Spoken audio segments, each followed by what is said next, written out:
Assalamualaikum warahmatullahi wabarakatuh. Selamat datang di SMA Negeri 1 Madang 1, SMA Satria Pasti Bisa. Perkenalkan, nama saya Ari Irawan. Saya adalah calon guru penggerak Angkatan 4 Kabupaten Ogan Komering Ulu Timur, Provinsi Sumatera Selatan. Pada kesempatan kali ini, saya mengucapkan terima kasih yang sebesar-besarnya atas bimbingan dari Bapak Fasilitator kami, yaitu Bapak Didik Sugiarto, dan Bapak Pengajar Praktik kami, yaitu Bapak Sujoko. Atas bimbingan-bimbingan beliau, kami bisa memahami pembelajaran yaitu di modul 1. Alhamdulillah untuk pembelajaran modul 1, pada khususnya untuk aksi nyata, kami didukung sepenuhnya oleh pihak sekolah. Apalagi sekolah kami termasuk sekolah penggerak Angkatan 1 Kabupaten Ogan Komering Ulu Timur. Sehingga selaras antara visi misi kami sebagai calon guru penggerak dengan visi misi sekolah penggerak. Dan tentunya juga hal ini juga didukung oleh kepala sekolah kami, yaitu Bapak Sutarja SPD MM dan semua rekan sejawat kami. Dan tentunya juga seluruh siswa-siswi SMA Negeri 1 Madang Suku 1. Dalam pelaksanaan aksi nyata, tentunya masih banyak sekali yang perlu kami perbaiki, khususnya pada literasi digital. Kenapa?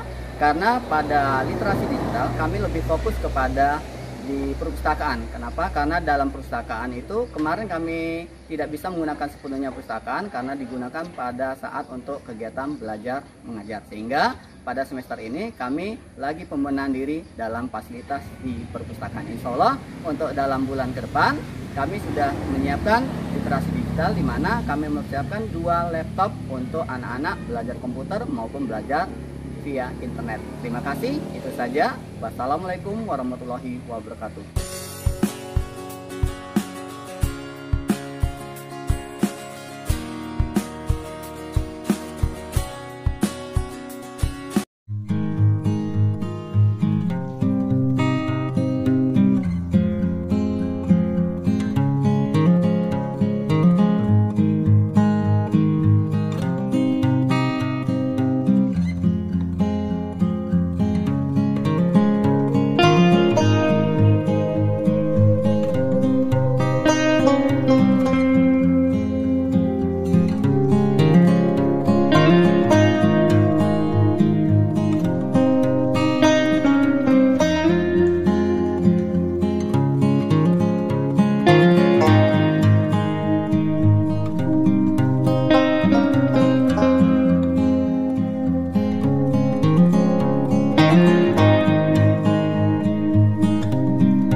Baiklah, Bismillahirrahmanirrahim.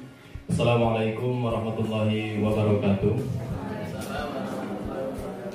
Alhamdulillah, puji syukur kita panjatkan kehadirat Allah Subhanahu wa taala yang telah memberikan kita limpahan nikmat serta karunia-Nya kepada kita semua, terutama nikmat sehat dan kesempatan, sehingga kita masih dapat berkumpul di ruang guru ini dalam acara pengimbasan modul 1 Filosofi Pendidikan Ki Hajar Dewantara dan Budaya Positif oleh guru penggerak angkatan keempat Oku Timur, Bapak Ari Irawan SPD MM. Salawat beserta salam semoga selalu tercurah kepada Nabi Agung kita, Nabi Muhammad SAW. Semoga syafaat beliau selalu tercurah kepada kita dari dunia sampai yaumil hisab nanti. Amin ya rabbal alamin. Yang terhormat Bapak Kepala Sekolah, Bapak Sutarjo SPD MM, Bapak Mujiono SPD selaku Waka Kurikulum beserta staf, dan Bapak Endang Sutrisno SPD selaku Waka Kesiswaan, Bapak Ibu Dewan Guru seluruhnya yang sempat hadir, alhamdulillah. Baiklah, di sini acara akan kita segera mulai. Sebelumnya, marilah kita bersama-sama sebelum memulai acara ada baiknya kita mengucapkan basmalah bersama-sama. Bismillahirrahmanirrahim. Acara yang selanjutnya sambutan ataupun pengarahan daripada Bapak Kepala Sekolah pada Bapak Sutarjo SPD MM, kami persilakan. Bismillahirrahmanirrahim. Assalamualaikum warahmatullahi wabarakatuh. Alhamdulillahirabbil alamin, shalatu wassalamu ala asyrofil anbiya'i wal mursalin sayyidina Muhammadin wa ala alihi wa sahbihi ajma'in, amma ba'du. Yang saya hormati Bapak Wakil Kepala Sekolah Bidang Kurikulum Bapak Mujiono beserta stafnya Ibu Yuni Purwawibawanyingrum. Yang saya hormati Wakil Kesiswaan Bapak Endang Sutrisno beserta stafnya Pak Hendriansah. Yang saya hormati juga Bapak Ibu yang sempat hadir pada saat ini, TU maupun keamanan. Yang saya banggakan juga, puji syukur kepada Allah Subhanahu wa taala atas segala limpahan karunia-Nya kita pada hari ini masih diberinya kesehatan sehingga dapat mengikuti acara pengimbasan modul 1 Filosofi Pendidikan Ki Hajar Dewantara dan Budaya Positif dari guru penggerak kita, yaitu Bapak Ari Irawan SPD MM. Saudara dan salam semoga selalu tercurah pada junjungan kita besar Muhammad Sallallahu Alaihi Wasallam yang kita nantikan syafaatnya nanti di yaumil hisab. Silahkan Pak Ari untuk memaparkan apa yang telah diperolehnya sebagai pengimbasan modul 1 Filosofi Pendidikan Ki Hajar Dewantara dan Budaya Positif guru penggerak angkatan keempat. Dan terima kasih, itu saja yang dapat saya sampaikan. Akhir kata, Assalamualaikum warahmatullahi wabarakatuh. Waalaikumsalam warahmatullahi wabarakatuh. Terima kasih Bapak Sutarjo SPD MM atas pengarahan sekaligus sambutannya. Selanjutnya langsung saja kita ke acara inti, yaitu pengimbasan modul 1 Filosofi Pendidikan Ki Hajar Dewantara dan Budaya Positif oleh guru penggerak kita Bapak Ari Irawan SPD MM. Kepada Bapak Ari Irawan SPD MM kami persilakan. Terima kasih waktunya. Mohon izin Pak Setu dan Muji serta Pak Endang. Kami secara pribadi terima kasih yang sebesar-besarnya atas kesempatan yang sudah diberikan kepada kami, baik dari proses awal Pak Tarjo, karena kemarin untuk yang guru penggerak itu kami konfirmasi ke Pak Tarjo, itu ada 2 rekomendasi dari atasan sama rekomendasi dari teman. Jadi Ari langsung minta tolong sama Pak Tarjo dua-duanya. Terima kasih juga untuk Pak Mujiono dan Pak Endang atas waktu yang sudah diberikan. Sebelum dimulai, rekan-rekan untuk guru penggerak itu prosesnya luar biasa. Nah, nanti ketika ada angkatan laut timur, nanti ya monggo nggak apa-apa, kita sama-sama kok. Karena ya sama-sama itu lebih wah, lebih luar biasa dibandingkan sendiri. Karena sendiri itu agak susahnya apa, manajemennya. Terkadang kita nabrak manajemen waktu A, waktu B, waktu C, waktu D, itu yang susah. Tapi kalau permasalahan itu kita lakukan kita pecahkan bersama-sama, guru penggerak misalnya satu sekolah ada 4, itu wow, keren banget. Tadinya yang susah manajemen, kita bagi-bagi. Tugasnya sama itu nah, teman-teman. Tugasnya sama, jadi kita bisa kolaborasi. Yang jelas satu hal, guru penggerak itu belajar, Ari luruskan terlebih dahulu, guru penggerak itu belum belajar masalah kurikulum, baru belajar pertama tentang yang ini, filosofi pendidikan menurut Ki Hajar Dewantara. Yang kedua, nilai dan peran guru penggerak. Yang ketiga yaitu visi dan misi guru penggerak. Yang keempat baru budaya positif. Kami belum menyinggung sedikit pun apa sih kurikulum prototype dan sebagainya. Kalau Ari bisa sendirian, kenapa rekan-rekan tidak bisa bersama-sama? Itu saja pesan dari Ari secara pribadi. Nah, untuk yang pengimbasan modul 1, sebenarnya modul 1 tadi seperti yang saya bilang itu ada 4. Yang pertama, kita mengenal biografi singkat Ki Hajar Dewantara. Nah, biografi singkat ini mungkin teman sejarah, guru-guru sejarah itu lebih mengetahui biografi singkat tentang Ki Hajar Dewantara. Kami hanya menyinggung dikit masalah nama aslinya, yaitu Raden Mas Suwardi Suryadiningrat dan sebagainya. Tanggal lahirnya itu 2 Mei yang kita peringati Hari Pendidikan Nasional, dan pada umur 40 tahun beliau merubah namanya menjadi Ki Hajar Dewantara. Kenapa? Karena beliau ingin lebih dekat kepada rakyat biasa. Yang berikutnya yaitu prinsip dari Ki Hajar Dewantara, yaitu ing ngarsa sumtulodo ing madya mangunkarsa tuturi handayani. Nah, ini yang sudah familiar banget dari rekan-rekan ya.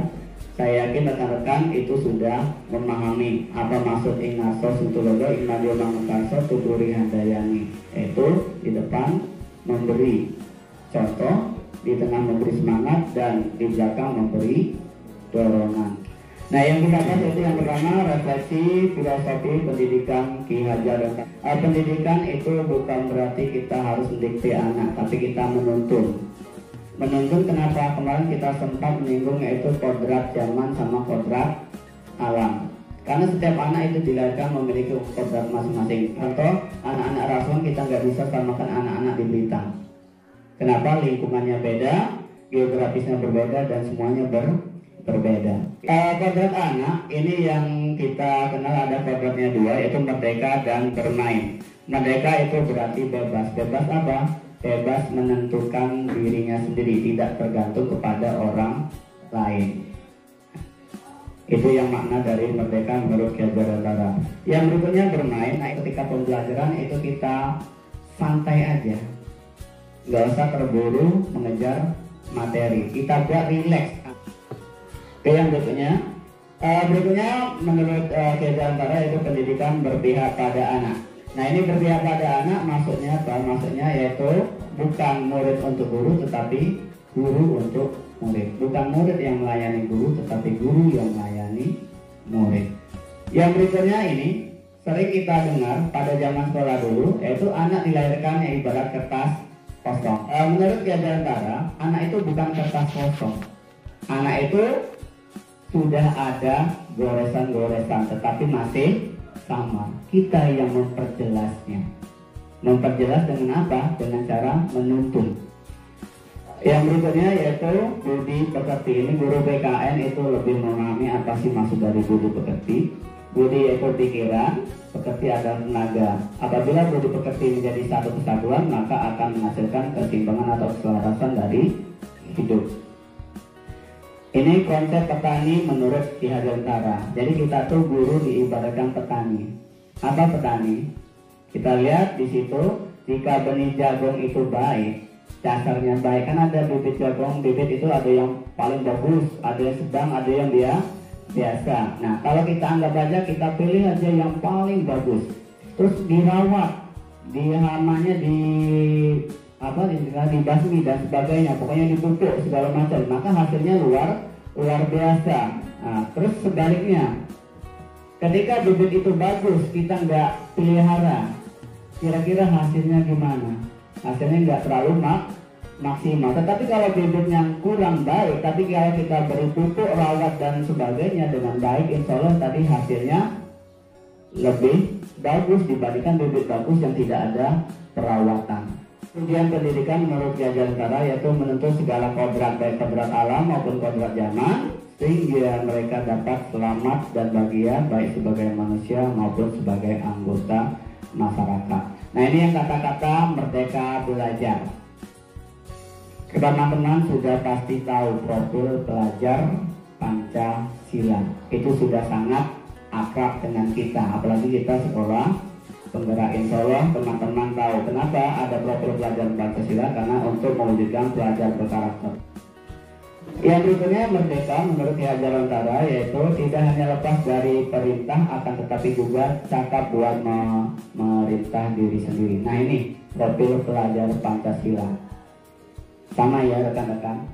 Ini masuk yang mode 1.4 ini yang asik banget bagi kami. Nah, ini yang budaya positif. Nah, di sini budaya positif kita lihat di sini kayak filosofi yang tadi yaitu guru adalah petani. Kenapa? Karena kita hanya bisa memperbaiki, memelihara, memberi pupuk dan sebagainya. Tapi kita tidak bisa langsung pokoknya padinya harus ini, nggak bisa. Karena bibitnya bagus, otomatis hasilnya bagus, enggak. Karena itu enggak ada jaminan itu. Ilusi guru mengontrol murid. Pada dasarnya kita tidak dapat memaksa murid. Jika murid itu memilih untuk tidak melakukan, walaupun tampaknya kita sedang mengontrol, tetapi murid itu harus mengizinkan dirinya dikontrol. Kalau enggak, maka otomatis akan patah. Kelihatan nurut, tetapi hasilnya enggak. Ilusi yang kedua yaitu kritik membuat orang merasa bersalah dan dapat menguatkan karakter. Jadi kita nggak nyalakan biar anak itu yang merasa bersalah. Kalau memang salah, kenapa kok dilakukan? Jabarkan dia, tetap. Saya nggak menilai apakah dia berbohong atau enggak. Saya ingin hanya mendengar aja apa yang dia jadikan alasan. Oh, kayak itu ya nak ya. Besok gimana ya nak ya kalau untuk menghindari misalnya diajak teman dan sebagainya. Kayaknya aja Pak. Istirahat, pokoknya aku sama Pak Ari. Nah, ilusi yang berikutnya yang adalah semua penguatan positif itu efektif dan bermanfaat. Nah, kita lihat di situ penguatan positif atau bujukan. Segala usaha untuk mempengaruhi murid agar mengulangi suatu perilaku tertentu adalah suatu usaha mengontrol murid. Saya dulu sering bilang, nah, ketika anak maju, wow, keren banget nak. Itu sebenarnya pujian, tapi pujian itu terkadang anak itu merasa keren, rasa semangat, besok aku harusnya maju. Dan ternyata saya lupa mujinya. Kira-kira anaknya berikutnya maju enggak? Enggak. Kenapa? Karena dia menganggap ngapain saya mau maju nggak dipuji lagi. Nah, itu yang ilusi untuk yang penguatan yang positif dan bermanfaat. Yang berikutnya ilusi bahwa orang dewasa memiliki hak untuk memaksa. Nah, itu yang saya singgung di depan tadi. Banyak orang dewasa percaya bahwa mereka memiliki tanggung jawab. Nah, ini yang berikutnya, kita mencoba mengubah orang agar berkewenangan yang sama dengan kita. Nah, itu yang agak kurang pas, tapi kita harus berusaha memahami pandangan orang lain tentang dunia. Yang berikutnya, perilaku buruk dilihat sebagai suatu kesalahan, tetapi semua perilaku memiliki tujuan. Nah, mungkin anak-anak tersebut kurang perhatian dan sebagainya. Yang berikutnya, orang lain bisa mengontrol saya. Kenyataannya harus yang baiknya adalah hanya kita sendiri yang bisa mengontrol diri kita, bukan orang lain. Yang berikutnya, pemaksaan ada pada saat rujukan gagal. Kolaborasi dan konsensus menciptakan pilihan-pilihan baru. Kolaborasi itu kerjasama. Kalau konsensus itu kesepakatan atau keyakinan. Yang berikutnya, model berpikir menang kalah, tetapi kita berpikir nggak ada yang kalah, tapi menang semua. Yang berikutnya adalah makna disiplin. Teori motivasi perilaku manusia. Untuk menghindari ketidaknyamanan, apa yang akan terjadi apabila saya tidak melakukan? Itu motivasi dari eksternal. Itu pertanyaan-pertanyaan dalam hati kalau kita ingin membentuk disiplin secara positif. Ini yang saya bilang, keyakinan kelas. Saya setiap ngajar itu sebelum masuk saya buat keyakinan kelas dulu, kesepakatan kelas. Ada anak salah satu kelas itu, Pak, kita sholawatan dulu ya Pak ya, setiap awal ngajar. Oh iya. Ari tawarkan sama kelas lain, nah kelas lain ada kesepakatan kelas sholawat. Ya enggak lah Pak. Ngapa? Nyanyi bahasa Inggris bahaya Pak. Nah, sepakat nggak nyanyi bahasa Inggris? Enggak Pak. Ya wes, gak usah nyanyi ya nak ya. Berarti kita ngapa nak? Sudah Pak, dosa anu Pak. Anu Pak, ngapa kosakata? Oh jangan. Ya kosakata enggak, ini aja kata Ari. Gimana kalau kalimat aja, satu anak kali kalimat. Sulaiman itu dia mau bilang no smoking aja berkarakter dulu, dikasih kebebasan, jadi berkarakter dia ini jadi langsung no smoking, remember. Keren. Jadi anak tuh ceria ketika membuat menghafal kata. Nah kalau boleh Bapak inginkan yang kata-kata tersebut kalian salin di salah satu buku. Nanti ketika kalian selesai kita pembelajaran semester ini kita kumpulkan. Iya, jadi ada beberapa anak yang keren, tapi kelas lain nggak saya terapkan. Kenapa? Karena kelas lain itu nggak ada kesepakatan hal tersebut. Untuk mendukung motivasi intrinsik kembali ke nilai-nilai. Kenapa? Dalam keyakinan kelas itu ada nilai-nilai yang ingin kita capai. Oke, yang berikutnya peraturan. Salah satu contoh, selalu kesepakatan kelas ya, selalu kembalikan buku ke tempatnya. Berarti keyakinan yang akan kita ambil adalah tanggung jawab. Berikutnya dilarang mengganggu orang lain, berarti keyakinannya itu menghormati orang lain dan diri sendiri. Nah jadi beberapa peraturan itu mempunyai keyakinan kelas atau nilai yang akan kita tuju, tapi dengan sepakatan kelas. Yang berikutnya dihukum oleh penghargaan. Jika kita menggunakan penghargaan lagi dan lagi, maka orang tersebut akan bergantung pada penghargaan yang kita berikan. Nah itu contohnya. Misalnya kita bilang tadi penghargaannya berupa pujian. Kok Pak Arun nggak muji lagi ya? Berarti ada sesuatu yang salah. Enggak lagi lah, majulah. Nah itu maksudnya yang penghargaan sebagai hukuman. Yang berikutnya ada juga yang merasa bahwa aku nggak mungkin dapat penghargaan gue karo mudo Pak. Kenapa saya nggak akan mungkin dapat penghargaan? Boro-boro penghargaan ngerti wae enggak. Nah itu yang maksud dari hukuman. Yang berikutnya penghargaan tidak efektif. Nah kita lihat jika saya mengharapkan satu penghargaan dan tidak mendapatkannya, maka saya akan kecewa dan berkecil hati. Nah ketika kita ingin mendapatkan satu penghargaan, anggap aja juara kelas, maka kita kejar sertifikatnya. Dan ternyata sertifikatnya belum di print atau tidak diberikan. Sertifikat. Kenapa? Karena ada alasan tertentu. Otomatis yang tadinya mengejar peringkat langsung drop down. Ngapain saya mau belajar?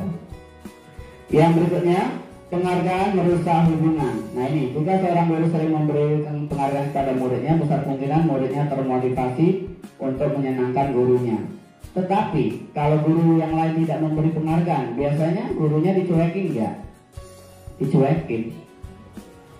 Yang berikutnya penghargaan itu menghukum. Nah ini yang contoh misalnya dengan sistem ranking. Mereka yang mendapatkan ranking kedua akan merasa dihukum apabila dia ingin mengejar peringkat 1. Nah kita lihat ini perbedaan hukuman sama konsekuensi. Hukuman sesuatu yang menyakitkan harus terjadi, tetapi konsekuensi itu sesuatu harus terjadi. Anak membenci kedisiplinan tetapi anak menghargai kedisiplinan dan sebagainya. Kita coba tilik lagi. Ini dia contoh. Mencatat 100 kali di dalam buku kalimat, saya tidak akan datang terlambat karena terlambat ke sekolah. Itu kenapa disebut hukuman?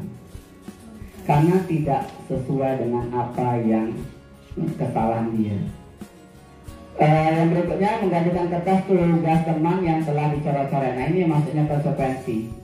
Antara kesalahan sama konsekuensi itu seimbang.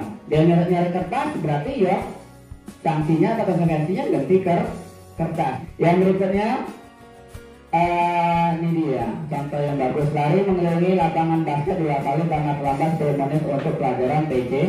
Kenapa konsekuensi? Karena memang dia pelajaran penjas. bukan pelajaran bahasa Inggris. Kalau bahasa Inggris nggak nyambung dia. Nah itu contoh hukuman atau konsekuensi. Nanti kami akan menempel banner kecil-kecil untuk khusus kesepakatan kelas dalam pelajaran bahasa Inggris. Oke, yang berikutnya kebutuhan dasar. Nah, kebutuhan dasar ini yang dimiliki manusia: cinta kasih, kesenangan, penguasaan, bertahan hidup, dan kebebasan. Nah, ini yang posisi kontrol, 5 posisi kontrol. 5 posisi kontrol seorang guru adalah: pertama penghukum, kedua membuat orang merasa bersalah, ketiga teman, keempat pemantau, kelima manajer. Yang diharapkan oleh kementerian kita adalah sebagai manajer. Yang pertama, kalau guru berbuat itu membuat alasan-alasan untuk muridnya. Yang kedua, contohnya untuk yang guru berkatanya, ayolah lakukan demi ibu. Ternyata itu bukannya salah, enggak, tetapi mungkin lebih baik kalau kita berlaku sebagai manajer. Contohnya apa? Apa yang kita yakini, apa yang bisa kamu kerjakan untuk memperbaiki masalah ini. Sama berikutnya, hasilnya kalau sebagai teman ketergantungan. Kalau kita cuek sama anak, maka anak itu akan merasa kehilangan kita. Tapi kalau kita sebagai manajer, maka dia akan kuat pribadi di dia. Yang berikutnya restitusi, yaitu menciptakan kondisi bagi murid untuk memperbaiki kesalahan. Contoh kayak si Tias kemarin, dia tertidur di kelas. Maka saya bilang sama Tias, kita perlu ngobrol kayaknya di musola sekolah. Iya Pak, temui Bapak ya. Iya. Setelah ditemui, pertama yang saya ajukan yaitu, Dok, alasan kamu dipanggil tahu nggak ya? Iya Pak. Tahu Pak, pasti karena tertidur di kelas ya Pak ya? Iya. Menurut kamu tertidur di kelas itu bagus atau kurang bagus ya Nak ya? Kurang bagus Pak. Dan seterusnya sampai terakhir saya menyinggung tentang masalah cita-cita dia. Yang jelas masalah restitusi itu kita menyelami apa yang anak itu inginkan dan anak tersebut mencari solusi.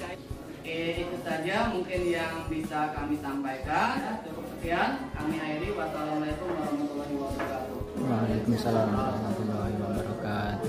Baiklah, Bapak Ibu, terima kasih kepada Bapak Ari Irawan SDM yang telah memaparkan atau mengimbaskan modul 1 filosofi pendidikan budaya dewasa dan budaya positif pada kita semua. Semoga kita semua dapat mengambil pelajaran atau hikmah apa yang disampaikan oleh Bapak Ari tadi untuk kita terapkan bersama, yang mungkin bisa kita terapkan pada peserta didik kita khususnya di SMA Negeri 1 Madang 1. Saya selaku pembawa acara mengucapkan ribuan terima kasih dan mohon maaf sebesar-besarnya apabila dalam penyampaiannya pembawa acara saya dalam kekurangan tersebut di luar. Para Allah saya mohon maafnya. Wabillahi taufiq wal hidayah. Wassalamualaikum warahmatullahi wabarakatuh.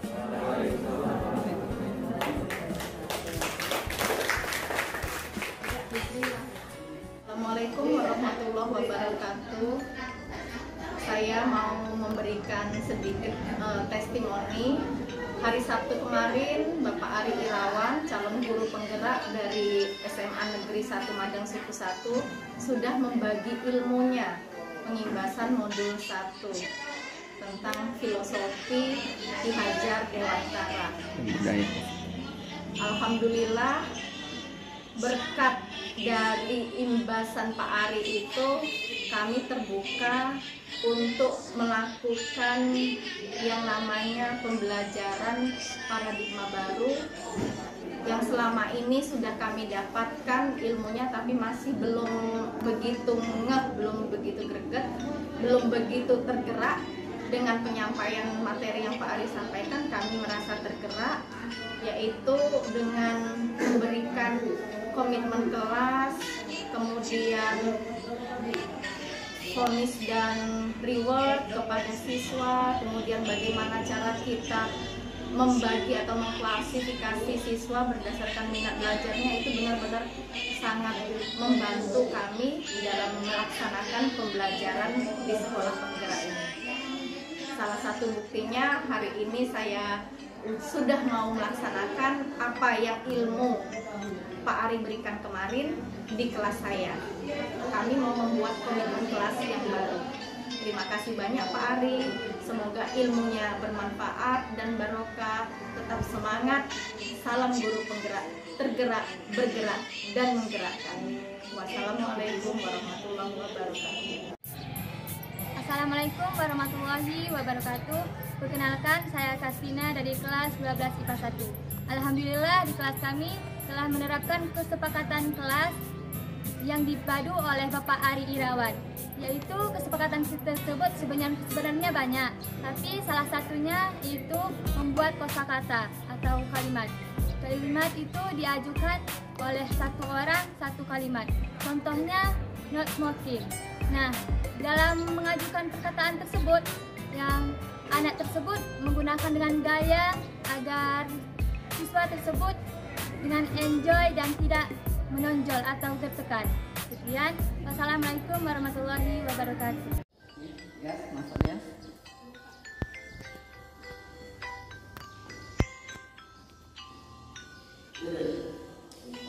Maaf ya, ganggu sebentar. Kita cuma ngobrol kok, jangan terganggu pula. Santai aja, cuma sebentar pak ngobrolnya ya. Ngantuk nggak? Enggak lagi. Ya, kayak ini. Bapak tadi amati dia cuma benar lah. Bapak juga tanya-tanya sama guru lain, katanya dia juga ketika di pelajaran lain. Nah, terus Bapak ingin tahu beberapa kondisi itu kenapa alasannya ya. Jadi Bapak panggil sini, kita ngobrol sebentar, nggak makan waktu yang lama nggak kok ya. Bapak nggak ganggu aktivitasnya. Bapak ingin tahu nggak dia dipanggil di sini kenapa? Mungkin karena ketiduran lagi ya. Iya benar sekali ya. Coba kalau nggak ketiduran nggak dipanggil kali ini. Nggak apa-apa ya, cuma ngobrol aja. Menurut dia tuh kalau ketiduran di kelas itu benar atau salah? Salah. Wah, sudah tahu ya kalau itu salah ya. Namanya tertidur nggak sengaja ya. Apa? Karena kesalahan itu milik manusia. Tidak ada manusia yang sempurna. Saya yakin atau kita yakin bahwa setiap orang pasti pernah melakukan kesalahan. Bapak juga pernah melakukan kesalahan ya. Oke, kita yakin kok setiap suatu permasalahan kita bisa menyelesaikannya. Begitupun permasalahan kita tadi ini.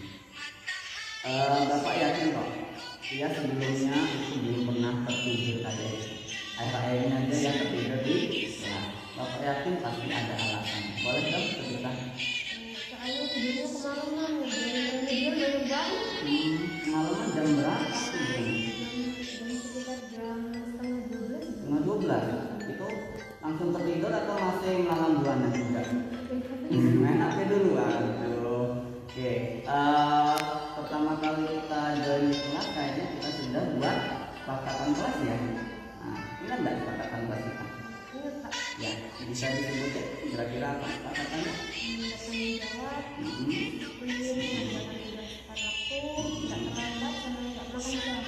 Satu lagi kayaknya lupa, nggak tertidur di kelas ya, bener ya? Oke, nah, tapi nggak sama kesepakatan tadi yang dia sebutkan. karena kan udah kesepakatan bersama. Iya, betul, kesepakatan kita, kesepakatan dia, kesepakatan dari teman-teman bersama. Menurut Tias, kira-kira tadi kan Tias sudah menyadari kalau itu kesalahan. Ada nggak mau keinginan memperbaikinya? Pasti ya. Oke, karena namanya manusia itu pasti kita ingin lebih baik lagi. Oke, jika sudah memperbaiki yang tadi, yang nggak ngantuk lagi di kelas tadi, kira-kira apa nilai yang bisa Tias tunjukkan tentang kesepakatan kelas kita tadi? Pertama ya udah menepati tanggung jawab, disiplin sama tidak tertidur juga. Oh iya, betul sekali. Nah, untuk yang tertidur itu kan biasanya memang sering dilakukan oleh anak-anak yang mungkin karena malam baru tidur, ada kebiasaan dan sebagainya. Nah, kira-kira rencana apa yang ingin dia lakukan supaya tidak ngantuk lagi? Tidurnya lebih awal. Tidurnya awal kira-kira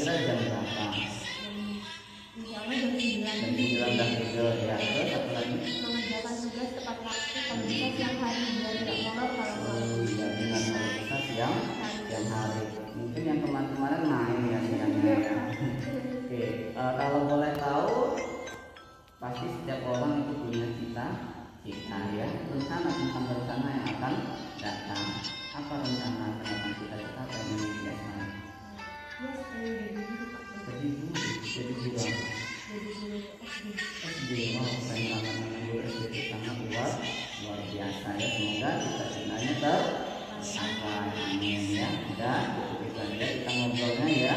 Makasih banyak ya. Biar boleh melanjutkan kegiatan untuk hari ini. Ya, sama-sama.